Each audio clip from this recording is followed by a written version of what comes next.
नमस्कार, मी Amita. News uncut मध्ये आपल्या सर्वांचं स्वागत. बातमीपत्रात सविस्तर बातम्यांचा आढावा घेणारच आहोत, मात्र त्याआधी नजर टाकूयात महत्त्वाच्या हेडलाईन्सवर. महाराष्ट्राची कुलस्वामिनी तुळजाभवानी मंदिरात विधिवत घटस्थापना, शारदीय नवरात्र उत्सवाला उत्साहात सुरुवात. महायुतीमध्ये जागा वाटपाचे सर्व अधिकार देवेंद्र फडणवीसांना, मंत्री चंद्रकांत पाटील यांची प्रतिक्रिया.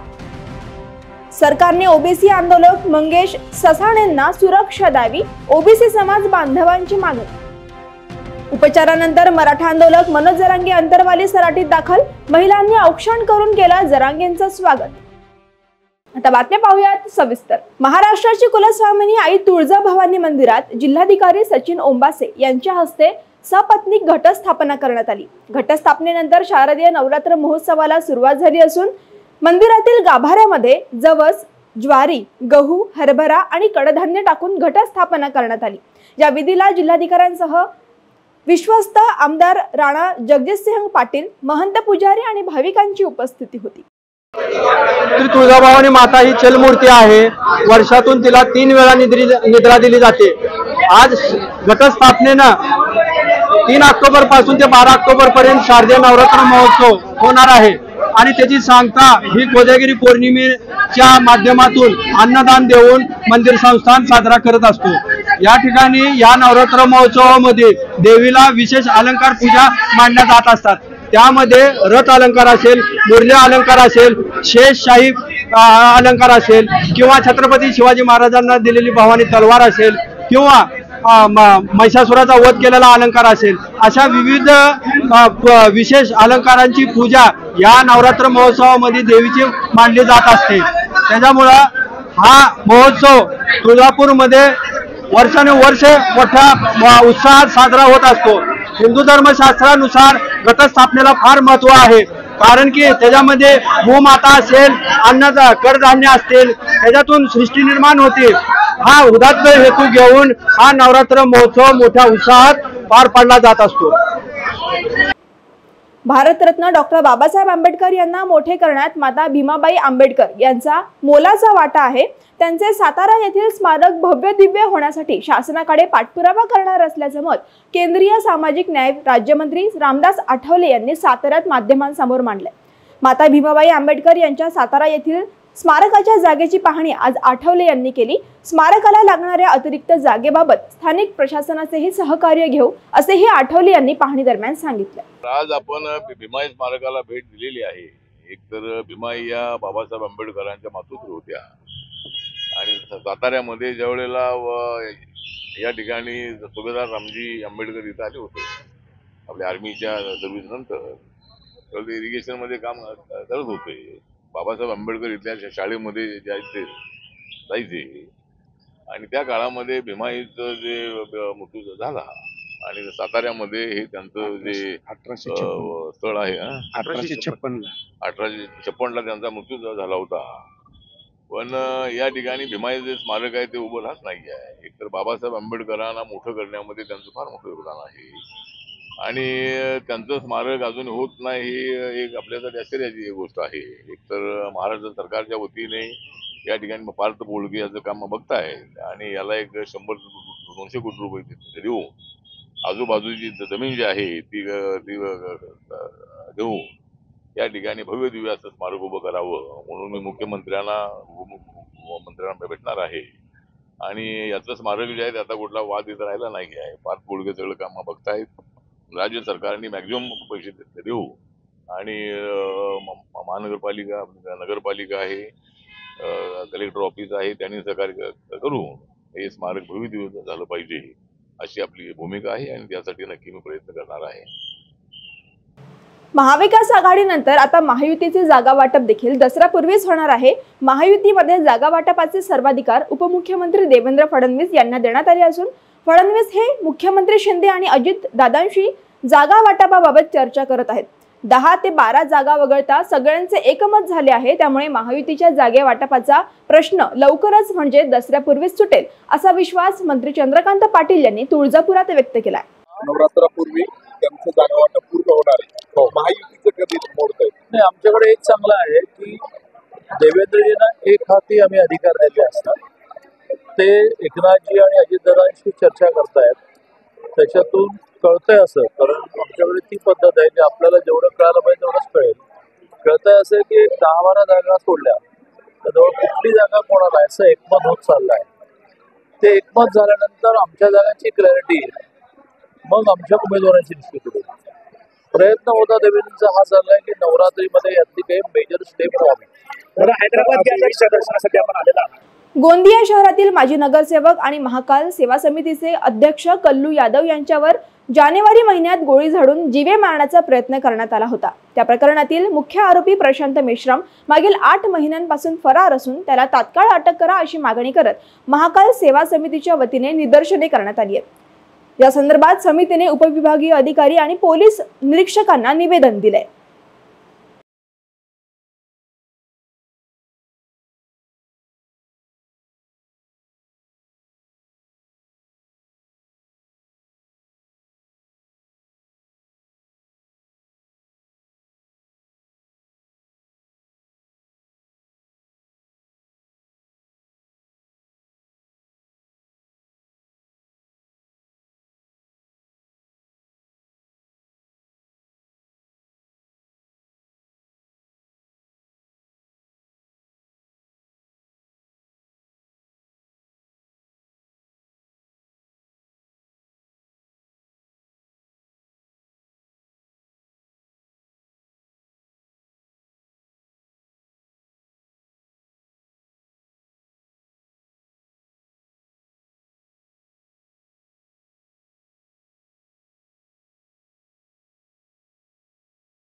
सरकारी दस्तावेज असो किंवा साधी नोटरी करायची असो, तसेच बँकेतून कर्ज घ्यायचे असो, सर्वसाधारणपणे नागरिकांना किमान 100 रुपयांच्या स्टॅम्प पेपरवरून दस्तावेज तयार करता येत होता.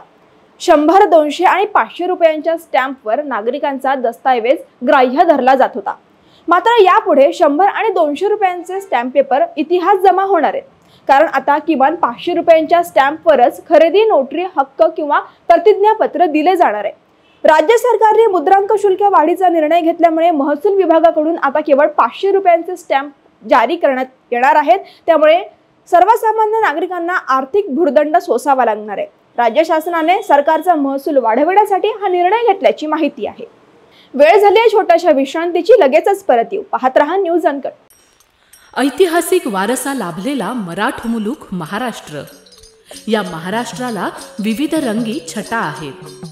साहित्य, कला, पर्यटन, नृत्य, भाषा, संत परंपरा अशा विविधतेने तो नटलेला आहे. हीच गौरवशाली विविधता जपत सुवरंग मराठी केवळ महाराष्ट्राच्या सांस्कृतिक संहितेपुरते मर्यादित न राहता समकालीन नवकल्पनांवर आधारित कार्यक्रमांद्वारे मराठी मनोरंजन विश्वात स्वतःची एक अनोखी जागा निर्माण करत आहेत. मराठी मनोरंजन क्षेत्रातील उत्तम दिग्दर्शक, लेखक आणि निर्मात्यांच्या प्रतिभेचा पुरेपूर वापर करून मनोरंजनाचा आगळा वेगळा रंग उधळण्यास आम्ही सज्ज आहोत. स्वरंग मराठीचे उद्दिष्ट मराठी मनोरंजन क्षेत्रामध्ये मनोरंजनाची वहिवाट सोडून, रूढीवादी पद्धती तोडून मनोरंजनाचा समृद्ध अनुभव प्रदान करून देण्याचा आहे. म्हणूनच यात विविध पद्धतीचे मनोरंजक आणि माहितीपूर्ण कार्यक्रम स्वरंग मराठीवर बघता येतील. शेवटी एकच, धकाधकीच्या जीवनात धांगडधिंगा करण्यापेक्षा बसूया, हसूया, गाऊया, जगूया. नाती गोती श्रावण मोती गावामधले जीवंत रंग. नाती गोती श्रावण मोती गावामधले जीवंत रंग. चला जोडूया, चला पाहूया, जशी संस्कृती तसा स्वरंग.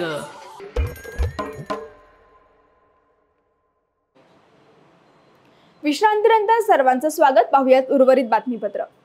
अंतरवाली सराटीमध्ये ओबीसी आंदोलक मंगेश ससाणे आणि त्यांच्या 5 सहकाऱ्यांनी मनोज जरांगे यांच्या उपोषणाला प्रत्युत्तर म्हणून उपोषण केलं होतं. मात्र या ओबीसी आंदोलकांना काही समाजकंटकांकडून जीवे मारण्याच्या धमक्या येतात। त्या अनुषंगाने प्रशासनाने धमकी देणाऱ्यांवर कारवाई करावी आणि ओबीसी आंदोलकांना सुरक्षा द्यावी अशी मागणी ओबीसी समन्वय समितीच्या पदाधिकाऱ्यांनी जिल्हाधिकारी आणि पोलीस अधीक्षक यांच्याकडे केली आहे। यांना ओबीसी समन्वयक समिती आमचे अंबड तालुक्याचे सर्व पदाधिकारी मिळून निवेदन देण्यासाठी या ठिकाणी आलेलो आहोत। मागच्या 9 दिवस आम्ही अंतरवाली सराटी या ठिकाणी ओबीसीचे 6 उपोषणकर्ते ॲडव्होकेट मंगेश ससाने, त्यांच्यासोबतच त्यांचे सहकारी बाळासाहेब दखने असतील, शरद राठोड असतील, वीरकर असतील, विठ्ठल तळेकर असतील, त्याचबरोबर बाबासाहेब बटुळे मामा असतील, यांच्या बाबत आम्ही शासनाला हे निवेदन देण्यासाठी या ठिकाणी आलेलो आहोत की या लोकांना सोशल मीडियाच्या माध्यमातून तसेच फोनवरून वारंवार धमक्या येत आहेत आणि या धमक्या तीव्र स्वरूपाच्या असून यांच्या जीवितास कुठेतरी धोका वाटतो। पुण्यामध्येच ओबीसीवरती हल्ले होत आहेत। आमचे एक सहकारी ससाने हे पुण्यामध्ये सध्या, आम्हाला त्यांच्या जीविताची पर्वा आहे, काळजी आहे सगळ्या ओबीसी समाजाला। म्हणून या सगळ्या आमच्या ओबीसी उपोषणकर्त्यांना, 6 उपोषणकर्त्यांना शासनानं तात्काळ या ठिकाणी सुरक्षा प्रदान करावी। यवतमाळ शहराला पर्याप्त पाणी पुरवठा करण्यासाठी अमृत योजनेवर कोट्यवधी रुपये खर्च करण्यात आले, मात्र प्रत्यक्षात ही योजना अजूनही पूर्ण झाली नसून नागरिकांना 8 ते 10 दिवसाआड पाणी पुरवठा केला जातोय। सदर योजनेची अशी विदारक परिस्थिती असताना गुपचूपपणे पंतप्रधान नरेंद्र मोदी यांची दिशाभूल करून अमृत योजनेचे लोकार्पण करण्यात आल्याची धक्कादायक बाब समोर आली आहे। पंतप्रधानांची दिशाभूल केल्याप्रकरणी जबाबदार अधिकारी तसेच लोकप्रतिनिधींवर फौजदारी कारवाई करण्याची मागणी काँग्रेसचे कोषाध्यक्ष ओम तिवारी यांनी जिल्हाधिकाऱ्यांना दिलेल्या निवेदनातून केल्याची माहिती पत्रकार परिषदेत देण्यात आली आहे।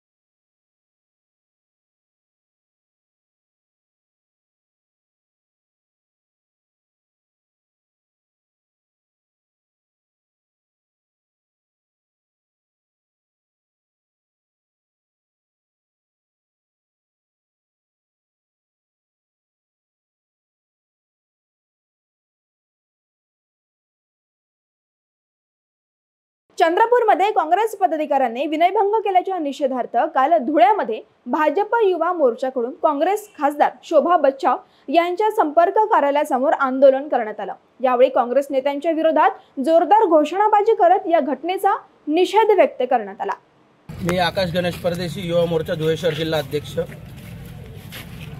एका काँग्रेसचा मोठा नेता विजय वडेट्टीवार यांचा जवळचा एक कार्यकर्ता युवा काँग्रेसचा चंद्रपूरचा जिल्हा अध्यक्ष यांनी 12 वर्षीय अल्पमुलीवर बलात्कार करून असे अनेक घटना त्याच्या पाठीशी घालत आहे आणि ते विजय वडेट्टीवार किंवा तिथले चंद्रपूरचे काँग्रेसचे जेवढे मोठे नेते आहे ते त्याला पाठीशी घालून एक प्रशासकावर दबाव आणून की बुवा गुन्हा दाखल होऊ नये म्हणून हे त्याला पाठीशी घालत आहे। अमोल लोढे हा विजय वडेट्टीवार यांच्या जवळचा असून या सर्व गोष्टी घडत आहे आणि हे काँग्रेसवाले नेते म्हणतात की बुवा बलात्काराला फाशी गोळी कशा मारल्या याची चौकशी लावा, हे बलात्काराला पाठीशी घालतात काँग्रेसचे नेते। वेळ झाली आहे छोट्याशा विश्रांतीची, लगेचच परत येऊ, पाहत रहा न्यूज अनकट।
विश्रांतीनंतर पुन्हा एकदा सर्वांचं स्वागत. पाहूयात उर्वरित बातमीपत्र. नवरात्रीच्या पार्श्वभूमीवर जालना जिल्हा पोलीस प्रशासन ऍक्शन मोडवर आलं असून गरबा आणि दांडियाच्या वेळी चोरीच्या घटना घडू नये तसेच महिला मुलींच्या सुरक्षेच्या अनुषंगाने सार्वजनिक ठिकाणी जास्त पोलीस बंदोबस्त लावण्यात आलाय. नवरात्र आणि उत्सवादरम्यान कोणताही अनुचित प्रकार घडू नये यासाठी 10 दिवस कडक पोलीस बंदोबस्त तैनात करण्यात येण्याची माहिती जालन्याचे अप्पर पोलीस अधीक्षक आयुष नोपाणी यांनी दिली आहे. आजपासून नवरात्रीचा त्योहार स्टार्ट झालेला आहे. बरेच ठिकाणी गरबा आणि इतर दांडियाचा प्रोग्राम आहे. त्यासाठी पोलीसचा बंदोबस्त नेमलेला आहे. आता याच्यामध्ये पूर्ण फोकस आपलं जे मुलींच्या छेडछाड असते त्याच्यावर आहे. त्याच्यानंतर अगेन परत मोबाईल किंवा चेन स्नॅचिंग असा प्रकार खूप वाढून जाते. त्यासाठी पोलीसच्या पेट्रोलिंग आणि प्रत्येक दांडिया ठिकाणी पोलीसचा बंदोबस्त आपण नेमलेला आहे. आपण लक्ष आहे की कोणी अँटी सोशल एलिमेंट या कार्यक्रम मध्ये येऊन तिकडे प्रॉब्लेम नाही क्रिएट केले पाहिजे. सर, आधार कार्ड आणा पोलीस कडून अशी काही सूचना नाही आहे की आधार कार्ड आणण्याची गरज आहे. जर वाटला आपण कोणी संशयित माणूस वाटला तर त्याच्या आयडेंटिफिकेशन साठी पोलीस प्रयत्न करणार. 7 दिवस छत्रपती संभाजीनगर येथील गॅलेक्सी रुग्णालयात उपचार घेतल्यानंतर मराठा आंदोलक मनोज जरांगे पाटील जालन्याच्या अंतरवाली सराटीत दाखल झालेत. यावेळी महिलांनी औक्षण करून मनोज जरांगे यांचं स्वागत केलंय. 9 दिवसांचं आमरण उपोषण स्थगित केल्यानंतर मनोज जरांगेंना उपचारासाठी छत्रपती संभाजीनगर येथील गॅलेक्सी रुग्णालयात दाखल करण्यात आलं होतं. जरांगे यांनी रुग्णालयात 7 दिवस उपचार घेतल्यानंतर काल त्यांना डिस्चार्ज देण्यात आलाय. बदलापूर अत्याचार प्रकरणात मुंबई उच्च न्यायालयाने राज्य सरकारला झापल्यानंतर पोलिसांनी बुधवारी शाळेच्या संस्थाचालकांना अटक केली होती. मात्र आज आरोपींना न्यायालयात हजर केलं असता त्यांना जामीन मंजूर करण्यात आला आहे. बदलापूर अल्पवयीन अत्याचार प्रकरणातील फरार आरोपी उदय कोतवाल आणि तुषार आपटे यांना कल्याण न्यायालयात हजर केलं असता न्यायालयाने एका गुन्ह्यात जामीन मंजूर केलाय. मात्र पोलिसांकडून दुसऱ्या गुन्ह्यात आरोपींना अटक करण्यात आली आहे. वेळ झाली आहे बातमीपत्रात तिथेच थांबण्याची. पाहत रहा न्यूज अनकट. धन्यवाद.